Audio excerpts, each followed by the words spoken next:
There it stands, piercing the Pyongyang skyline, a colossal pyramid impossible to ignore. They call it the Ryugyong Hotel, but most know it as the Hotel of Doom. For decades, it was a silent, empty giant, a concrete skeleton haunting North Korea's capital. It was meant to be the world's tallest hotel, a glittering symbol of national pride. Instead, it became the world's tallest unoccupied building, a monument to ambition gone awry. Why build something so massive, only to abandon it? The Ryugyong is a mystery wrapped in concrete. Its sharp, aggressive pyramid shape looks more like a villain's lair than a welcoming hotel. For years, all anyone could do was stare at it from afar, a constant reminder of a dream that soured. The nickname Hotel of Doom stuck, reflecting its troubled journey and the economic collapse that halted its construction. It became a ghostly presence, a symbol of a grand vision turned nightmare. The Ryugyong Hotel is more than a building. It's a question mark on the skyline. It's a story of ambition, pride, and spectacular failure. And like all good ghost stories, its tale continues to captivate and mystify. The Ryugyong stands as a concrete ghost, daring us to look away. Let's grasp the scale of this beast. The Ryugyong Hotel towers at 330 meters, taller than the Eiffel Tower.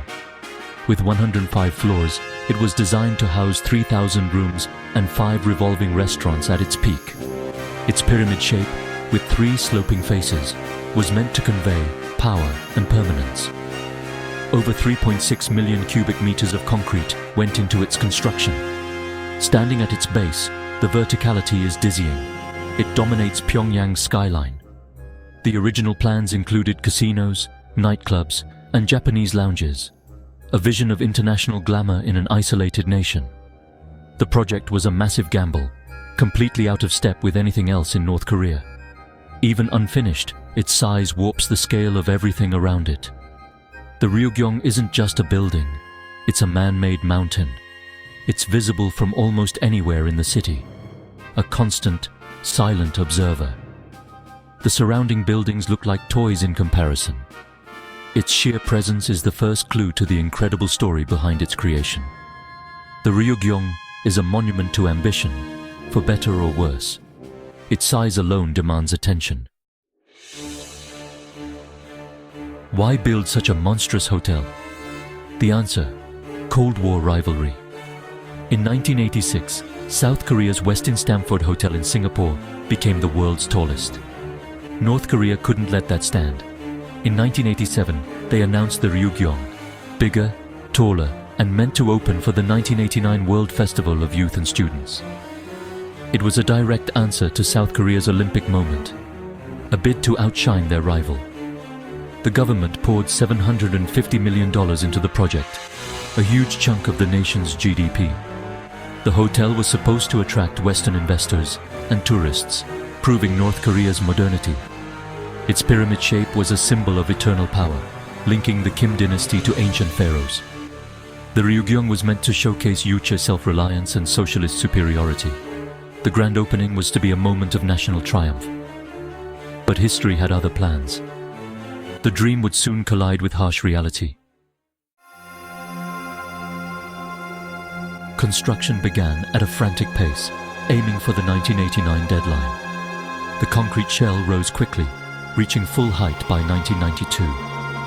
But just as the structure topped out, disaster struck. The Soviet Union collapsed.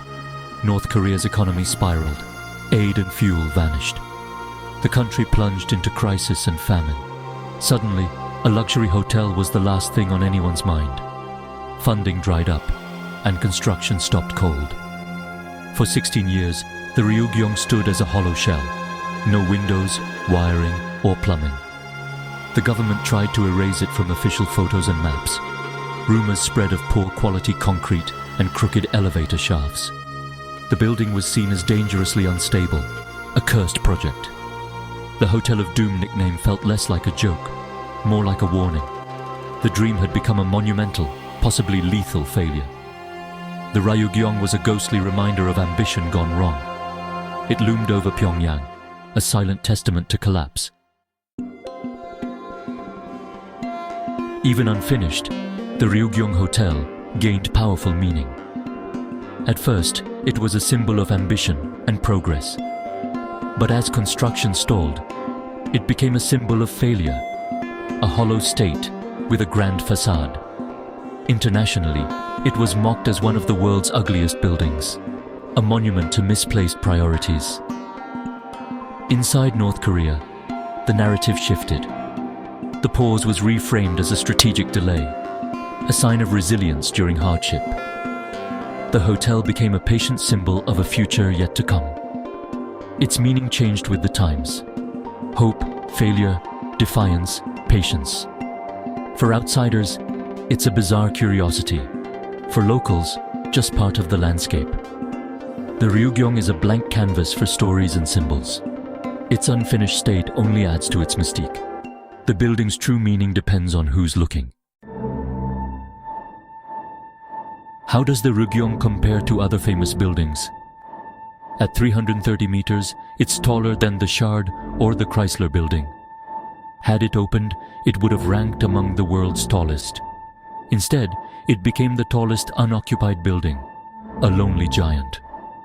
Architecturally, it's compared to the Luxor in Las Vegas, but the Ryugyong is more severe, more ideological. It's less entertainment, more authoritarian statement. It also echoes other grand unfinished projects, like Moscow's Palace of the Soviets, abandoned by history. Both are monuments to totalitarian dreams defeated by reality. The Ryugyong is an architectural ghost, a what-if on the skyline. It stands as a reminder of ambition outpacing possibility, a modern ruin haunting the city. For years, the Ryugyong's interior was a mystery. No photos, no access. Early accounts described a vast empty cavern of raw concrete. No walls, no floors, just a dizzying abyss. The building was a shell, uninhabitable and crumbling in places. Elevator shafts were rumored to be misaligned, making the structure unusable. The dream of luxury rooms and restaurants was a distant fantasy. In 2008, Egypt's Orascom Group clad the exterior in mirrored glass, giving it a sleek modern look. But inside, it remained empty. In 2012, rare photos revealed a bare lobby and unfinished interiors, a concrete cave behind a beautiful mask. The glass facade hid a vast, silent void. The Ryugyong was still a dream deferred. Its exterior sparkled, but the inside told a different story. The reality was emptiness behind the shine. Recently, the Ryugyong found a new role, not as a hotel, but as a giant billboard. In 2018, it was fitted with massive LED lights, turning its faces into a nightly light show. Animated flags, slogans, and portraits now illuminate the city. The once silent pyramid is now a glowing tool of propaganda. The government transformed a symbol of failure into a declaration of national pride. The light show is visible across Pyongyang, a nightly reminder of state power. The hotel may be empty, but it has a captive audience. The LED display is a metaphor for modern North Korea, a polished exterior masking an unfinished reality. Some see this as the building's final purpose. Others hope for eventual completion. For now, it's a dazzling facade over a silent shell. The Ryugyong exists in limbo, alive on the outside, empty within. After decades, the Ryugyong Hotel remains an enigma. It's a hotel with no guests, a restaurant with no tables, a ghost of a building. Its story is stranger than fiction, a real-life architectural mystery. We're drawn to its tale of ambition and failure, concrete Icarus flying too close to the sun. The Ryugyong is a collision of utopian dreams and harsh reality. It's a cautionary tale of pride, politics, and misplaced priorities. Today, its glass skin and LED lights have transformed it from ruin to symbol of resilience. For North Korea, it's a story of overcoming hardship. For outsiders, a lingering question mark. Ultimately, the Ryugyong is a mirror. What you see depends on where you stand. Is it a beacon of strength, a monument to folly, or just the world's most expensive light fixture? It's all of these things, and none of them. The Ryugyong refuses to be just one thing. As long as it stands, we'll keep listening to its strange, unfinished tale.